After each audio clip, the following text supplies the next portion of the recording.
ओम शांति। ओम शांति। ओम शांति। आज 14 तारीख के बाबा के महावाक्य हैं। आज बाबा ने कहा, मीठे बच्चे, तुम्हारे दुख के दिन अब पूरे हुए। तुम अब ऐसी दुनिया में जा रहे हो जहाँ कोई भी अप्राप्त वस्तु नहीं है। बाबा ने क्या कहा, बच्चे, अब ऐसी दुनिया जहाँ पे कोई भी चीज ऐसी नहीं जो तुम्हें प्राप्त ना हो। प्रश्न बाबा ने पूछा, किन दो शब्दों का राज तुम्हारी बुद्धि में होने के कारण पुरानी दुनिया से बेहद का वैराग्य रहता है? कौन सी शब्द है वो? आंसर है, उतरती कला और चढ़ती कला का राज तुम्हारी बुद्धि में है। तुम जानते हो हम आधा कल्प उतरते आए, अभी है चढ़ने का समय। बाप आए हैं नर से नारायण बनाने। बाबा ने कहा, ये जो कथा है ना, ये सत्य नारायण की तो कथा है। नर से नारायण बनने की सत्य नॉलेज देने आए हैं। हमारे लिए अब कलयुग पूरा हुआ, अब नई दुनिया में जाना है, इसीलिए बेहद का वैराग्य है। बाबा बोले, तुम बच्चों के लिए अब ये दुनिया पूरी हुई, इसीलिए तुम बार बार प्रैक्टिस करो। इसीलिए सुदर्शन चक्र के ऊपर कहा जाता है। तो गीत है, धीरज धर मनुआ, धीरज धर, तेरे सुख के दिन आएगी आई। ओम शांति। मीठे मीठे रूहानी बच्चों ने एक गीत सुना। रूहानी बाप बैठ समझाते हैं। कौन समझा रहा है? रूहानी बाप बैठ समझाते हैं। हर एक ही पुरुषोत्तम संगम युग पर है। इस समय हर आत्मा कहाँ है? पुरुषोत्तम संगम युग में है। जबकि कल्प कल्प बाप आकर रूहानी बच्चों को पढ़ाते हैं, राजयोग सिखाते हैं। बाप रूहानी बच्चों को कहते हैं मनुआ, अर्थात आत्मा, कि हे आत्मा, अब तुम धीरज रखो। आत्माओं से बात करते हैं। भगवान जो है शरीरों को नहीं देखता, उसके लिए शरीरों का कोई मतलब नहीं है, उसके लिए आत्मा से मतलब है। तो इसीलिए कहा, मैं किसको पढ़ाता हूँ? आत्माओं को। ये जो पढ़ाई है ये किसकी है? आत्माओं की। हम आत्माएं। बाबा बोले, ये मेरा शरीर विनाशी है। रूहानी बाप कहते हैं कि अपने को ये प्रैक्टिस कराओ। क्या? कि जो ये शरीर है ना, ये विनाशी है। बाबा ने फिर आगे कहा, मैं एक ही बार कल्प के संगम पर आकर तुम बच्चों को धीरज देता हूँ कि अब सुख के दिन आते हैं। अभी तुम दुखधाम रौरव नरक में हो। सिर्फ तुम नहीं हो, परंतु सारी दुनिया इस समय रौरव नरक में है। तुम जो मेरे बच्चे बने हो ना, रौरव नरक से निकलकर स्वर्ग में चल रहे हो। सतयुग त्रेता द्वापर पास हो गया, कलयुग भी तुम्हारे लिए अब पास हो गया। बाबा बोले, दुनिया वालों के लिए कलयुग पास नहीं हुआ, लेकिन तुम्हारे लिए अब कलयुग पास हो चुका। पास मतलब निकल गया, ये अब तुम्हारा कुछ नहीं है यहाँ। बाबा ने कहा, ये पुरुषोत्तम संगम युग है, जबकि तुम तमो प्रधान से सतो प्रधान बनते हो। आत्मा जब सतो प्रधान बन जाएगी तो ये शरीर छोड़ देगी। जैसे जैसे बाबा को याद करेंगे तो प्योरिफिकेशन होगा। फिर सतो प्रधान आत्मा को सतयुग में नया शरीर चाहिए, वहां सब कुछ नया होता है। बाबा कहे, बच्चे, अब दुख धाम से सुख धाम में चलना है, उसके लिए मेहनत करो। सुख धाम में, स्वर्ग में जाने के लिए बाबा ने क्या कहा? मेहनत करो। सुख धाम में लक्ष्मी नारायण की राजाई थी, तुम पुरुषार्थ कर रहे हो अभी नर से नारायण बनने का। ये सत्य नर से नारायण बनने की नॉलेज है। ये जो सुन रहे हैं ना अभी, कौन सी नॉलेज है? नर से नारायण, नारी से लक्ष्मी बनने की नॉलेज है। इसीलिए जब पहले बार आते हैं तो कहा जाता है ये मनुष्य से देवता बनने की पढ़ाई है। तो कई लोगों को हंसी भी आती है ना, उनका हंसना भी ठीक है, उनको लगता है ऐसी है, परंतु इसमें जो वास्तविकता है वो तो यही है ना कि पढ़ते जा रहे हैं और जीवन बदलता जा रहा है। बाबा बोले, अभी तुम जानते हो ना, सत्य बाप आकर तुमको ये नॉलेज 21 जन्मों की दे रहे हैं, देवी देवता बना रहे हैं। हम थे क्या? देवी देवता। फिर सीढ़ी उतरते आए, उतरती कला और चढ़ती कला का राज अब तुम्हारी बुद्धि में है। बाबा ने कहा, पुकारते भी है ना क्या कि बाबा आकर हमको पावन बनाओ। एक बाप ही पावन बनाने वाला है। बाबा कहते हैं, बच्चे तुम सतयुग में विश्व के मालिक थे, तुम बहुत धनवान थे। बाबा ने बोला, बच्चे तुम तो मालिक थे, बहुत धनवान थे। बाबा ने कहा, बहुत सुखी थे। अभी बाकी थोड़ा समय है, पुरानी दुनिया का विनाश सामने खड़ा है। नई दुनिया में एक राज्य, एक भाषा थी, उसको कहा जाता है अद्वैत राज्य। अभी कितना अद्वैत है? बाबा ने कहा, अनेक भाषाएं हैं। जैसे मनुष्यों का झाड़ बढ़ता जाता है ना, भाषाओं का भी झाड़ वृद्धि को पाता है। कितनी भाषाएं देखो अभी भी दुनिया में। फिर बाबा ने कहा, फिर होगी एक भाषा। गायन भी है ना, वर्ल्ड की हिस्ट्री ज्योग्राफी रिपीट होती है, तो मनुष्यों की बुद्धि में बैठता नहीं है कि कैसी ज्योग्राफी है, कैसी हिस्ट्री है। वो तो उसी हिस्ट्री को जाने जो पहले बता दी गई। बाबा ने कहा, लिखा हुआ है प्रजापिता ब्रह्मा द्वारा डिटिज्म की स्थापना, यानी स्वर्ग की राजयोग की ये पढ़ाई है, ये ज्ञान जो गीता में लिखा हुआ है ना, बाबा ने आके सम्मुख सुनाया। फिर मनुष्य ने क्या किया उसका? मनुष्य ने भक्ति मार्ग में बैठ लिख दिया, उसको सुनाया बाबा ने। और इसका मतलब ये है कि बाबा ने सुनाया और फिर उसको कॉडिफाई कर दिया गया, तो इसीलिए शास्त्रों में आ गया। जिससे तुम उतरते आए हो, अभी भगवान तुमको पढ़ाते हैं। कौन पढ़ा रहा है? भगवान। थोड़ा अंदर उतारो इस बात को, जितना आपके अंदर उतरेगी उतना ही आप सारा दिन मुरली की बातों को ध्यान रख पाएंगे। कोई नहीं पढ़ा रहा किसी को, भगवान बैठ पढ़ा रहा है, ठीक है? भगवान ही सुधार रहा है, वही समझा रहा है आपको। बाबा बोले, बच्चे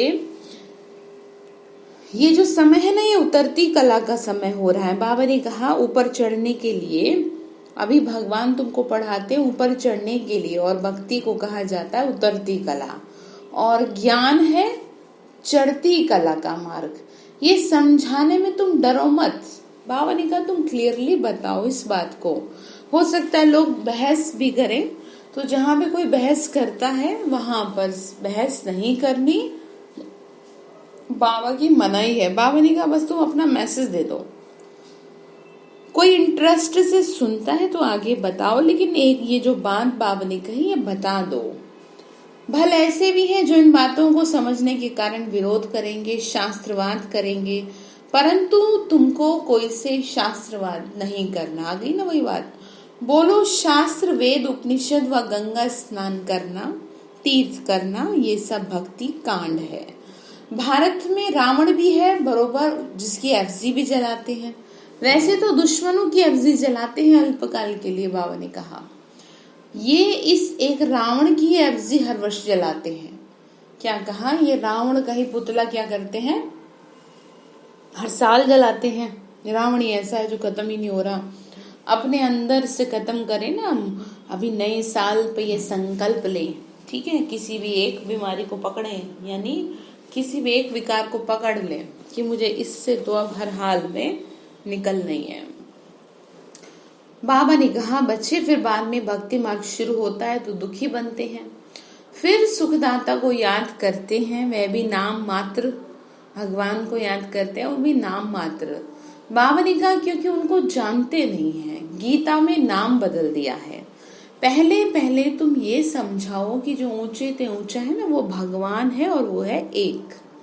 याद भी उनको करना चाहिए। एक को याद करना, उसको ही अव्यभिचारी याद और अव्यभिचारी ज्ञान कहा जाता है। एक को याद करने को ही कहा जाता है। तुम अभी ब्राह्मण बने हो तो भक्ति नहीं करते हो, तुमको ज्ञान है। और पढ़ा कौन रहा है? बाबा पढ़ा रहे हैं। बाबा ने कहा, जिससे तुम क्या बन जाओगे? फिर देवता बन जाते हो। दैवी गुण भी धारण करने हैं, इसीलिए बाबा कहते हैं, बच्चे अपना चार्ट रखो। दैवी गुण कितने धारण किए पता तो तभी चलेगा ना।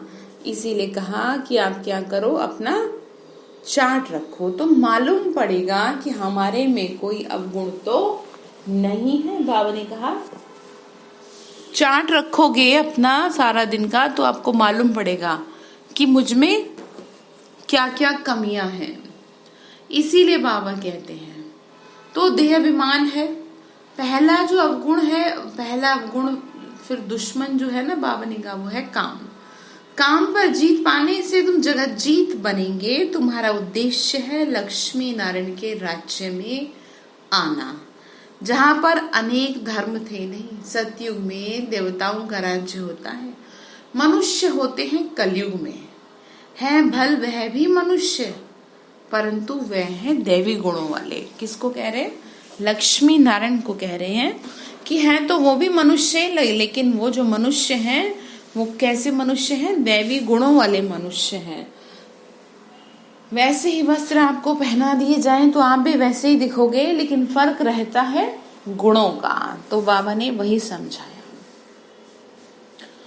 बाबा ने कहा फिर तुम सतो प्रधान बनते हो, उसके लिए एक ही दवाई मिलती है। बाबा कहते हैं अपने को आत्मा समझ, बाप को याद करो तो जन्म जन्मांतर के पाप भस्म हो जाएंगे। बाबा ने कहा फिर आगे बाबा बोले कि तुम बैठे हो पापों को भस्म करने के लिए, तो फिर आगे पाप नहीं करना चाहिए ना। बाबा ने कहा याद करते हो मुझे पापों से मुक्त होने के लिए, और फिर पाप थोड़ी करना चाहिए, कर देते, लेकिन तभी कह रहे हैं नहीं तो वह 100 गुना पड़ जाएगा। बाबा ने कहा विकार में गए तो 100 गुना दंड पड़ जाएगा, फिर वह मुश्किल चढ़ सकते हैं। पहला नंबर दुश्मन है ये काम विकार। 5 मंजिल से गिरेंगे तो हड़गोड़ एकदम टूट जाएगी, शायद मर भी जाए। 5 विकार सबसे ज्यादा है ना, वो कहते हैं नारे लगाते हैं 5 विकार नरक का द्वार। तो वही बाबा ने समझाया। ऊपर से गिरने से एकदम चकनाचूर हो जाते हैं ना, तो 5 विकारों का मतलब यही है। बाबा ने कहा बाप से प्रतिज्ञा तोड़ काला मुंह कर लिया तो गोया आसुरी दुनिया में चला गया, यहां से मर गया, उनको ब्राह्मण ही नहीं शूद्र कहा जाएगा। विकारों की वशीभूत हो गए ना। बाबा कितना सहज समझाते हैं। पहले तो यह नशा रहना चाहिए, अगर समझो कोई कृष्ण भगवानवाच भी हो, वह भी तो जरूर पढ़ा हो। बाबा ने कहा वह भी तो जरूर पढ़ा करके आप समान बनाएंगे। मतलब कृष्ण भगवानवाच पहले वो भी तो उस चीजों को पढ़ेंगे ना, देखेंगे, तभी तो सुनाएंगे किसी को। लेकिन यहाँ तो शिव बाबा को जरूरत ही नहीं है। परंतु कृष्ण तो भगवान हो न सके, वह तो पुनर्जन्म में आते हैं। बाबा कहते हैं बच्चे मैं पुनर्जन्म रहित हूँ। राधे कृष्ण लक्ष्मी नारायण अथवा विष्णु एक ही बात है, लोगों ने अलग अलग समझ लिया। विष्णु के 2 रूप लक्ष्मी और नारायण है। लक्ष्मी नारायण का ही बचपन है राधे कृष्ण। ब्रह्मा का भी राज समझाया, ब्रह्मा सरस्वती सुलक्ष्मी नारायण। अब ट्रांसफर होते हैं, पिछाड़ी का नाम इनका ब्रह्मा रखा, यानी लास्ट में इनको नाम क्या दिया? ब्रह्मा। बाकी ये ब्रह्मा तो देखो एकदम आयरन एज में खड़ा है, जो दिखाया है ना।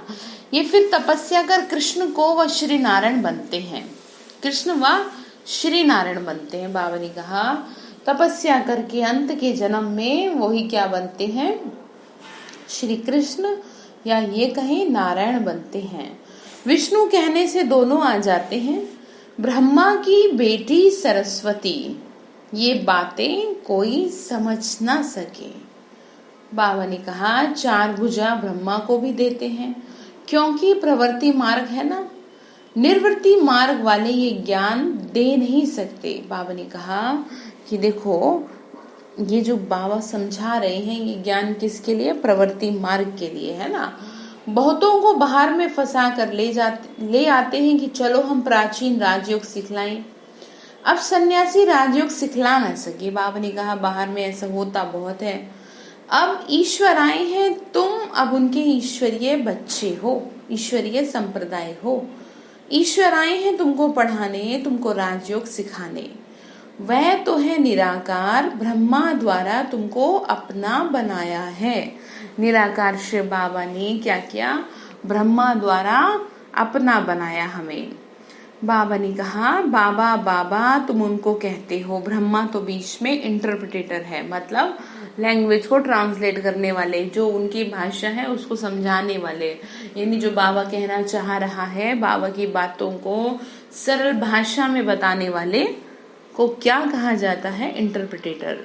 भाग्यशाली रथ है, इस द्वारा बाबा तुमको पढ़ाते हैं, तुम भी पतित से पावन बनते हो। बाबा पढ़ाते हैं, मनुष्य से देवता बनाते हैं। अभी तो रावण का राज्य है, आसुरी संप्रदाय है। अभी तुम ईश्वरीय संप्रदाय बने हो और फिर जाके दैवी संप्रदाय बनोगे। अभी तुम संगम पर हो, तुम पावन बन रहे हो। सन्यासी लोग तो घर बार छोड़ चले जाते हैं। यहाँ बाप तो कहते हैं, बच्चे देखो तुमको घर बार तो छोड़ना नहीं है, घर में रहना है। भले स्त्री पुरुष घर में इकट्ठे रहो, पर ऐसे मत समझो कि स्त्री नागिन है, इसीलिए हम अलग हो जाएं तो छूट जाएंगे। जैसे कई लोग ऐसे करते हैं ना, कह भी देते हैं, तो इसीलिए कहा कि ऐसे मत समझो, ठीक है। बाबा ने कहा, बच्चे देखो इसीलिए ऐसे सोचते हैं, तुमको भागना नहीं है। बाबा ने कहा घर बार छोड़ के नहीं भागना, वो तो दुनिया में ले लेते हैं हद का सन्यास, जो भागते हैं। तुमने लिया है विकारों से सन्यास, तुमको भागना नहीं है, तुमको घर में रहना है। घर में रह के सारे सबके साथ मिल करके अपने जीवन को उदाहरण प्रस्तुत करना है बाबा के आगे कि बाबा देखिए, हमने आपकी आज्ञाओं का पूरा पूरा पालन किया, हम आपकी बात हमेशा याद रखते हैं। तो ऐसे सर उठा के चले ना। बाबा ने कहा, देखो तुम यहाँ बैठे हो, परंतु इस विकारी दुनिया से वैराग्य है। ये सब बातें तुम अच्छी रीति धारण करो, नोट करनी है और परहेज भी रखनी है। किससे? विकारों से। बाबा ने कहा, बच्चे श्री कृष्ण के गुण गाए जाते हैं ना, ये तुम्हारी एम ऑब्जेक्ट है। बाप नहीं बनते कुछ भी, तुमको बनाते हैं। कहाँ के लिए? सतयुग के लिए बनाते हैं ना। बाबा ने कहा, फिर आधा कल्प के बाद तुम नीचे उतरते तमो प्रधान बनते हो। मैं नहीं बनता, तुम बनते हो। मैं तुमको यहाँ पे इतना पढ़ा देता हूँ, इतना लायक बना देता हूँ कि तुम्हारे आगे के जन्म 21 जन्म पूरा संपूर्ण रूप से सुख के हो जाते हैं। बाबा ने कहा, देखो ये पुरुषार्थी है, नई दुनिया को सतो प्रधान कहेंगे। हर एक चीज पहले सतो और फिर नीचे ग्रेड में आ जाती है, रजो तमो में। छोटे बच्चे को भी महात्मा कहा जाता है, क्योंकि उसमें विकार नहीं होते, इसीलिए उनको फूल कहा जाता है, इसीलिए वो सबको प्यारे भी लगते हैं। तो बाबा ने यही कहा, सन्यासियों से छोटे बच्चों को उत्तम कहेंगे, क्योंकि सन्यासी तो फिर भी लाइफ पास कराते हैं, विकारों के अनुभवी हैं। लेकिन बच्चे तो बिल्कुल निश्चल हैं, उनके अंदर कोई कपट नहीं है, कोई छल नहीं है। बच्चों को तो पता नहीं रहता, इसीलिए बच्चों को देख खुशी होती है। हर एक का मन करता है कि हम इसको गोदी में उठाएं, हम इसको प्यार करें। चैतन्य फूल है ना, अपना तो है ही प्रवृत्ति मार्ग।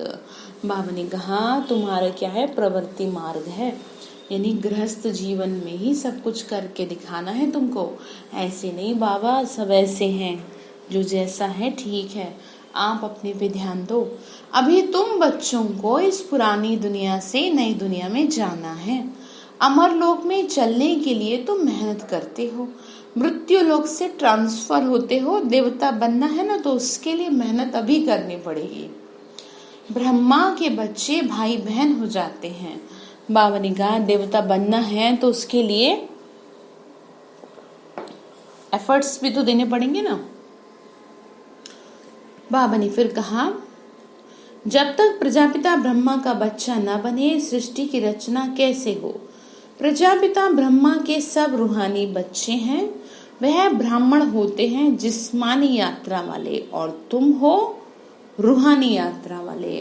कहाँ लेके चलते हैं? परम धाम की ओर। वह पतित और तुम पावन। वह कोई प्रजापिता की संतान नहीं है, ये तुम समझते हो ना, बाबा ने कहा, ये तुम समझ रहे हो।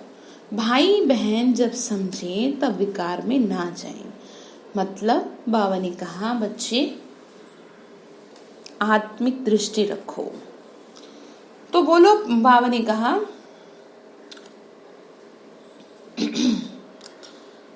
एक सेकेंड।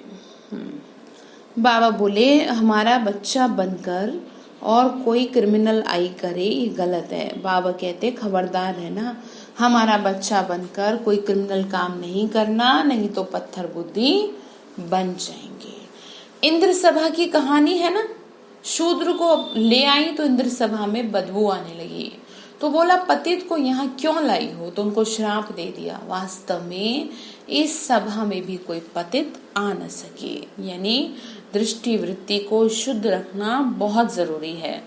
भल बाप को मालूम पड़े व ना पड़े, अपना ही तो नुकसान करते हैं।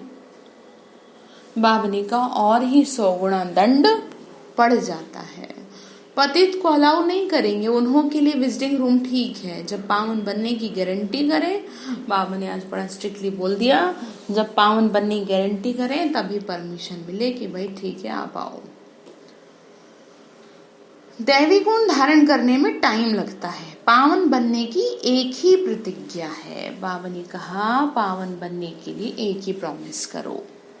ये भी समझाया जाता है देवताओं की और परमात्मा की जो महिमा है ना वो अलग अलग है। देवताओं की महिमा में क्या गाया जाता है, 16 कला संपूर्ण, संपूर्ण निर्विकारी, मर्यादा पुरुषोत्तम।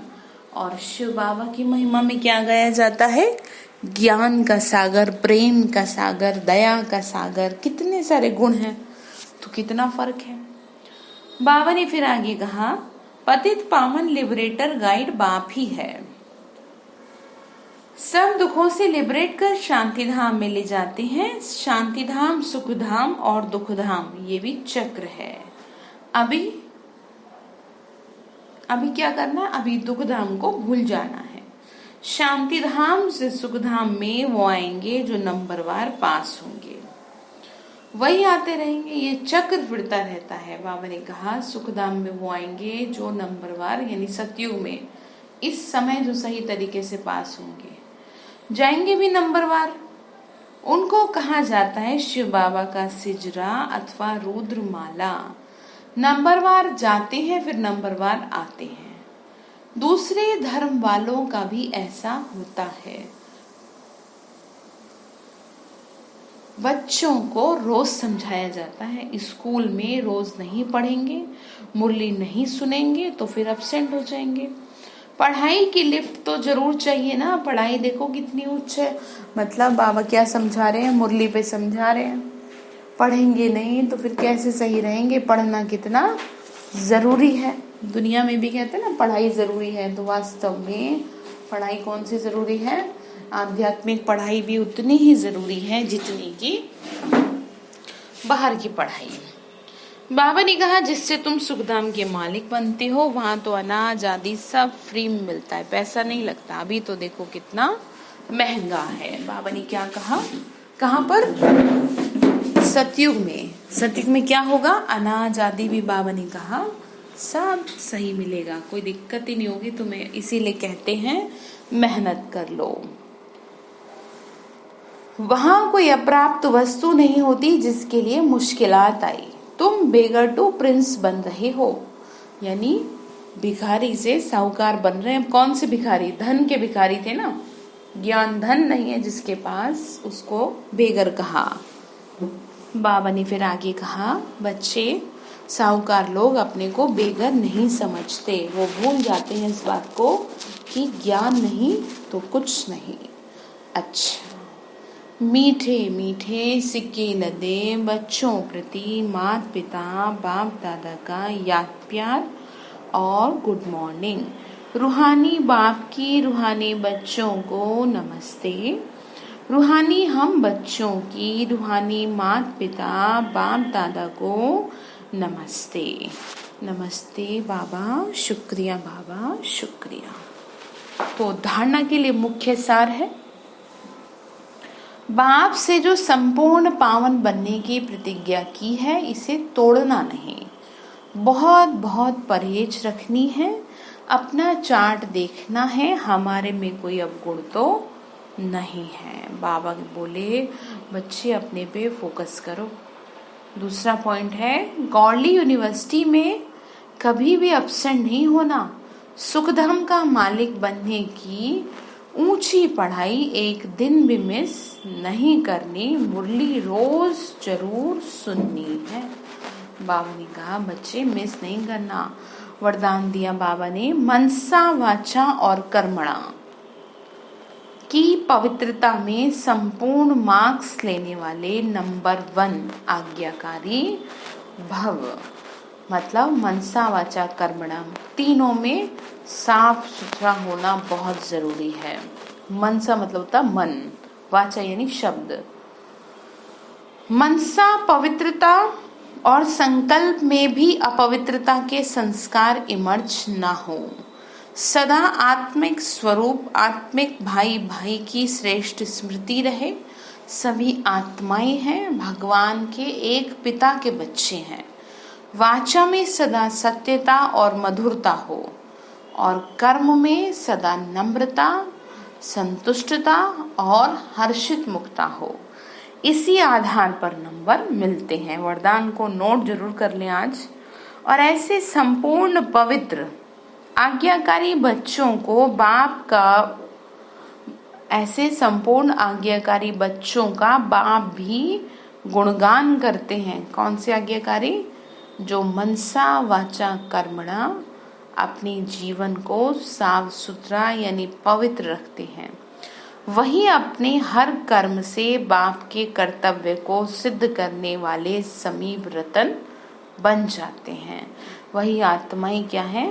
भगवान के समीप रहती हैं। तो स्लोगन है, संबंध, संपर्क और स्थिति में लाइट बनो, दिनचर्या में नहीं। देखो कितना अच्छा कहा। मतलब जो अब रिलेशंस हैं, जो कि फालतू में आपकी बुद्धि इधर उधर भागती है ना, लोगों के बारे में सोचने में, इसमें लाइट हो जाओ। मतलब इसको थोड़ा सा लूज छोड़ो, लेकिन रूटीन को लूज मत छोड़ो कि मन किया तो योग कर लिया, नहीं किया तो नहीं किया, ये चीज नहीं। ठीक है, तो आज बाबा ने होमवर्क जो दिया वो ये याद दिलाया बच्चे, मनसा वाचा कर्मणा, बहुत शुद्धता पवित्रता तुमको रखनी है। क्यों? क्योंकि तभी फिर बाप के साथ का अनुभव हो पाएगा। अच्छा, ओम शांति।